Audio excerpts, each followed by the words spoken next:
Assalamualaikum warahmatullahi wabarakatuh.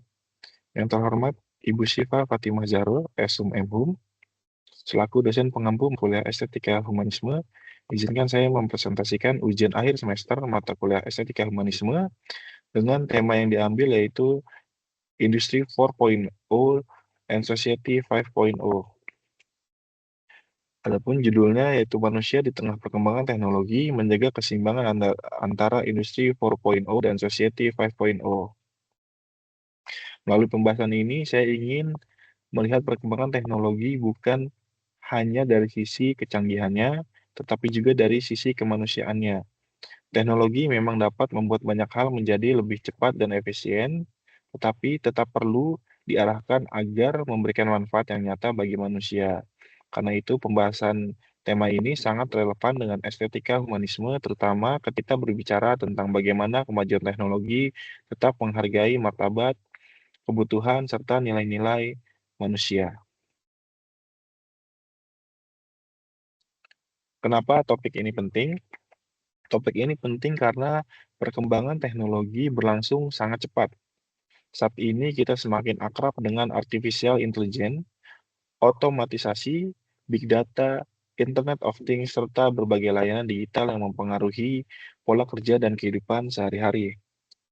Perubahan tersebut memberikan banyak kemudahan, mulai dari akses informasi yang lebih cepat, proses kerja yang lebih efisien, hingga munculnya berbagai layanan yang sebelumnya sulit dilakukan secara jarak jauh. Namun, kemajuan teknologi juga menimbulkan pertanyaan yang perlu kita pikirkan. Apakah semua orang mendapatkan manfaat yang sama? Apakah teknologi membuat manusia lebih berdaya atau justru semakin bergantung? Dari sini menurut saya, kemajuan tidak cukup hanya diukur dari seberapa modern teknologi yang kita gunakan.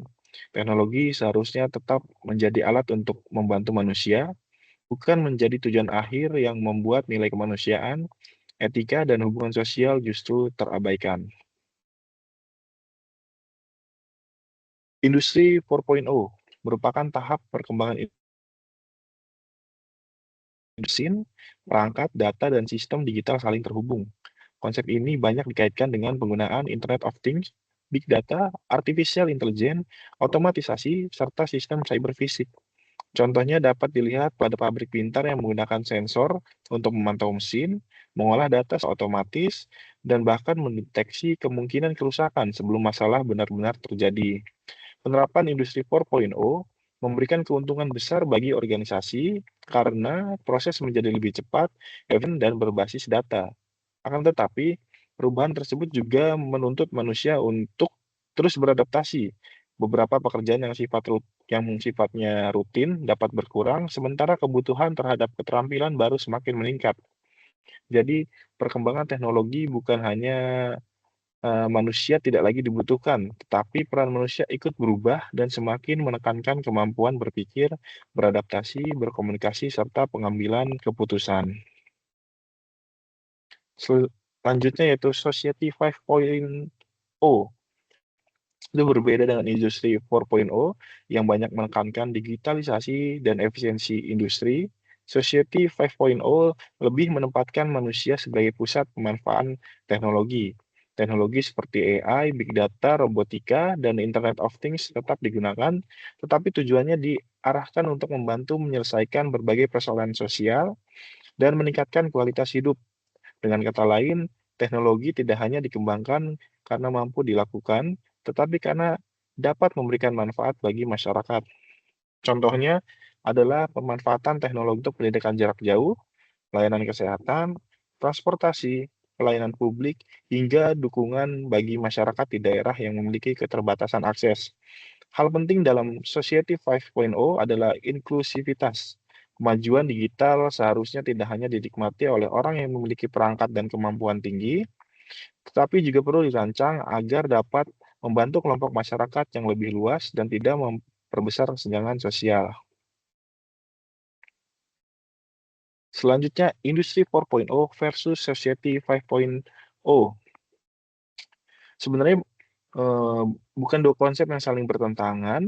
Industri 4.0 itu memberikan fondasi berupa teknologi, konektivitas, otomatisasi, dan kemampuan mengolah data, sementara Society 5.0 memberikan arah mengenai bagaimana teknologi tersebut sebaiknya digunakan. Jika industri 4.0 itu menekankan apa yang dapat dilakukan oleh teknologi, Society 5.0 lebih menekankan untuk siapa dan untuk tujuan apa teknologi tersebut dikembangkan. Masalah dapat muncul apabila kita mengejar efisiensi tanpa mempertimbangkan manusia. Pekerja dapat dipandang hanya sebagai angka produktivitas, pelanggan menjadi sekedar data, dan keberhasilan diukur hanya dari kecepatan proses. Karena itu, humanisme menjadi jembatan penting antara konsep tersebut. Teknologi tetap perlu berkembang, tetapi nilai, etika, keadilan, dan kesejahteraan manusia harus tetap menjadi pertimbangan utama dalam penggunaannya. Selanjutnya, sudut pandang estetika humanisme. Dalam perspektif estetika humanisme, manusia tidak hanya dipandang sebagai pengguna teknologi atau bagian dari suatu sistem. Manusia adalah individu yang memiliki martabat, perasaan, akal budi, perasaan, dan kebutuhan sosial.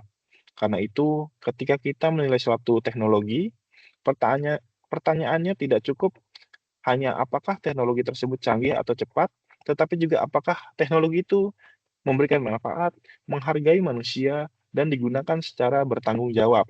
Contohnya, dapat dilihat dari digitalisasi pelayanan.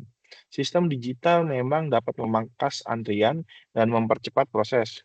Tapi jika seluruh layanan hanya diberikan secara digital tanpa bantuan bagi masyarakat yang kurang memahami teknologi, maka manfaat tersebut menjadi tidak rata atau merata.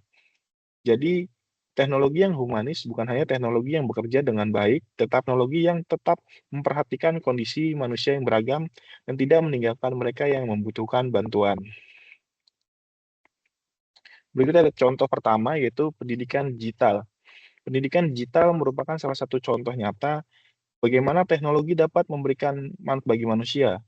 Mahasiswa sekarang dapat mengikuti perkuliahan secara daring, membaca modul melalui LMS, menonton video pembelajaran, berdiskusi dari lokasi yang berbeda, dan mengakses sumber pengetahuan dengan lebih cepat. Kehadiran AI juga dapat membantu menghasilkan konsep yang sulit, memberikan contoh, atau menjadi sarana latihan sehingga proses belajar dapat menjadi lebih fleksibel. Namun, teknologi dalam pendidikan tetap perlu digunakan secara bertanggung jawab. AI seharusnya membantu manusia memahami materi, bukan menggantikan proses berpikir dan usaha belajar. Jika teknologi hanya digunakan untuk mendapatkan jawaban instan tanpa memahami isinya, maka tujuan pendidikan menjadi berkurang. Karena itu, nilai seperti kejujuran akademik, rasa ingin tahu, kemampuan berpikir kritis, dan tanggung jawab pribadi tetap penting meskipun proses belajar semakin banyak dibantu oleh teknologi. Berikutnya, contoh yang kedua yaitu layanan kesehatan dan publik. Saat ini masyarakat semakin terbiasa dengan antrian digital, aplikasi layanan, rekam data elektronik, serta konsultasi jarak jauh. Teknologi semacam ini dapat mempercepat pelayanan, mengurangi proses administrasi, dan membantu masyarakat mengakses layanan tanpa selalu datang secara langsung. Dalam kondisi tertentu, hal ini tentu dapat menghemat waktu dan biaya. Tetapi layanan yang baik tidak hanya diukur dari kecepatan, tidak semua masyarakat memiliki kemampuan digital yang sama, sehingga tetap diperlukan pilihan bantuan atau pendampingan. Selain itu, data kesehatan dan data pribadi juga bersifat sensitif, sehingga keamanannya harus dijaga. Jadi menurut saya, pelayanan digital yang baik adalah pelayanan yang efisiensi dan akurat, tetapi tetap manusiawi, mudah diakses, aman, serta tidak menghilangkan unsur empati dalam melayani masyarakat. Contoh berikutnya itu contoh ketiga, yang kerja dan bisnis. Dalam dunia kerja dan bisnis, otomatisasi dan AI sudah digunakan untuk membantu berbagai aktivitas seperti pengolahan data, pelayanan pelanggan, pemasaran, produksi, hingga analisis. Bagi perusahaan, teknologi dapat meningkatkan produktivitas dan membantu pengambilan keputusan.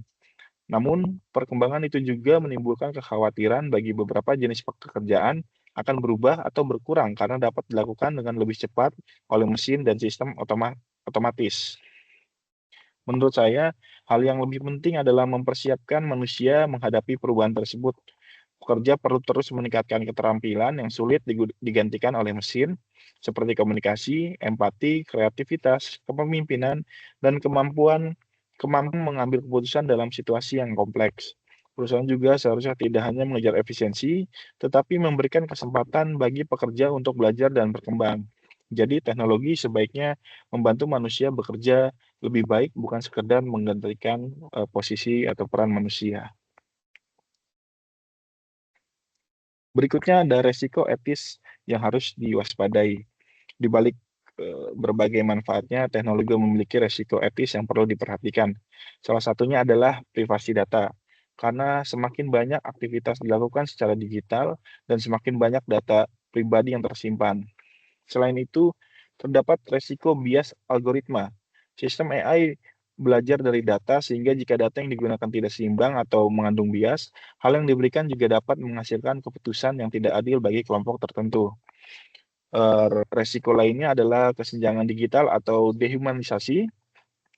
Tidak semua masyarakat memiliki perangkat, jaringan, atau kemampuan digital yang sama, sehingga perkembangan teknologi dapat memperlebar kesenjangan jika tidak diikuti pemerataan akses. Dehumanisasi juga dapat terjadi ketika manusia terlalu sering dinilai hanya melalui angka, skor, atau indikasi performa. Data memang penting, tetapi manusia memiliki visi dan pengalaman yang lebih kompleks daripada sekedar angka yang muncul dalam satu sistem. Selanjutnya bagaimana cara menjaga keseimbangan? Untuk menjaga keseimbangan antara teknologi dengan nilai kemanusiaan, hal pertama yang perlu dikembangkan adalah literasi digital. Kita tidak hanya perlu mampu menggunakan teknologi, tetapi juga memahami manfaat, risiko, dan batasannya. Selain itu, empati digital juga penting. Walaupun komunikasi berlangsung melalui layar, orang yang menerima pesan tetap manusia, sehingga cara kita berkomunikasi, memberikan kritik, dan menanggapi perbedaan tetap perlu dilakukan dengan menghargai orang lain. Kita juga perlu menjaga privasi dan keamanan data dengan berhati-hati dalam membagikan informasi pribadi. Di sisi lain, perubahan teknologi membuat proses belajar sepanjang hayat menjadi semakin penting karena keterampilan yang dibutuhkan dapat terus berubah. Namun belajar teknologi bukan berarti harus mengikuti semua tren. Kita tetap harus berpikir kritis dan memilih teknologi yang benar-benar bermanfaat untuk kita. Dengan begitu, manusia tidak hanya menjadi pengguna pasif, tapi tetap memiliki kendali atas cara teknologi digunakan. Selanjutnya ada refleksi pribadi. Jika saya refleksikan dalam kehidupan sehari-hari, teknologi memberikan banyak kemudahan. Teknologi membantu saya memperoleh informasi lebih cepat, belajar dengan lebih fleksibel, berkomunikasi dengan orang lain, serta menyelesaikan berbagai pekerjaan dengan lebih efisien. Dalam banyak hal, teknologi aktivitas yang sebelumnya membutuhkan waktu yang lama menjadi lebih cepat dan sederhana. Karena itu, saya melihat perkembangan teknologi sebagai peluang yang seharusnya dimanfaatkan secara positif. Namun kemudahan tersebut juga dapat membuat kita terlalu bergantung dan terbiasa mencari hasil secara instan. Karena itu saya ingin menempatkan teknologi sebagai alat untuk meningkatkan kemampuan, bukan menggantikan usaha dan tanggung jawab. Dalam proses pembelajaran, teknologi sebaiknya membantu memahami. Dalam proses bekerja, teknologi sebaiknya membantu mengambil keputusan yang lebih baik, yang menentukan arah akhirnya ada tetap manusia, melalui nilai, pertimbangan, dan tanggung jawab terhadap dampak dari penggunaannya. Adapun kesimpulannya, Industri 4.0 dan Society 5.0 merupakan dua konsep yang dapat saling melengkapi. Industri 4.0 memberikan kekuatan teknologi melalui konektivitas, data, otomatisasi, dan artificial intelligence. Sementara itu, Society 5.0 mengarahkan kekuatan tersebut agar digunakan untuk membantu menyelesaikan masalah manusia dan meningkatkan kualitas hidup. Dengan demikian, kemajuan teknologi perlu berjalan bersama dengan kepedulian terhadap nilai kemanusiaan. Dari sudut pandang estetika humanisme, kemajuan tidak cukup diukur dari seberapa cepat dan canggih suatu sistem. Kita juga perlu melihat apakah teknologi menghargai martabat manusia, memberikan manfaat secara adil, serta tidak menghilangkan empati dan tanggung jawab. Jadi tantangan kita bukan menolak perkembangan teknologi, tetapi memastikan bahwa manusia tetap menjadi pusatnya. Teknologi boleh semakin pintar, tetapi arah penggunaannya tetap harus ditentukan oleh nilai-nilai kemanusiaan. Ya, referensi pembuatan presentasi kali ini ada 5 referensi. Demikian yang dapat saya sampaikan.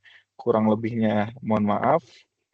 Wassalamualaikum warahmatullahi wabarakatuh.